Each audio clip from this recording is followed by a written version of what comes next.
I went through a period of losing weight, waking up at night with excruciating leg cramps, stomach aches. Went and got a blood test and got home a couple of hours later, got a phone call saying get to A&E now please. So yeah, that was the diagnosis. I was 24, so yeah, bit of a shock. Type 1 diabetes, it's quite a serious condition that most people don't realise how serious it is.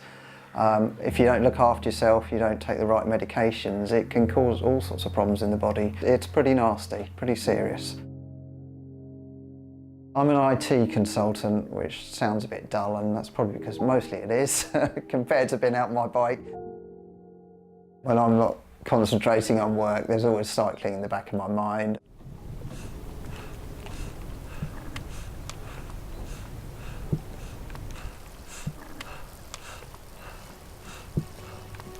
Road cycling is really good for diabetes. I mean, I had a few sort of big learning curves when I started. When my sugar level's too high, you feel tired, you feel lethargic, irritable. Luckily these days that doesn't happen to me too much, so I never have the sort of horror figures that I used to get when I was first diagnosed. Cycling always makes me feel great. I'm tired, but no more tired than any other non-diabetic cyclist. There's nothing greater than riding up a big mountain either, and the feeling you get when you get to the top is pretty incredible. You realise how high up you've just climbed, and to go back down is awesome. The speed you pick up, the wind rushing past your head, it gives you a buzz, it releases endorphins into your system. When you see a hairpin bend coming up, pull on the brakes and control the bike around the corner as smoothly as you can. So yeah, it's great fun.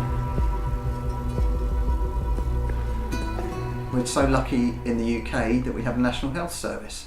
So you get all that provided. You don't even have to think about paying for it, and that's quite incredible and something we take for granted. I've often sort of played through scenarios in your mind about, like, you've just, you know, not having insulin is quite frightening. It made me realise that there are people in the world, something you don't think about being in this country, that don't have ready access to insulin, to monitoring equipment, to the most basic things that I had access to probably when I was first diagnosed, and things have moved on a lot since then. So it must be very hard, and even harder as a parent, not being able to provide your small child.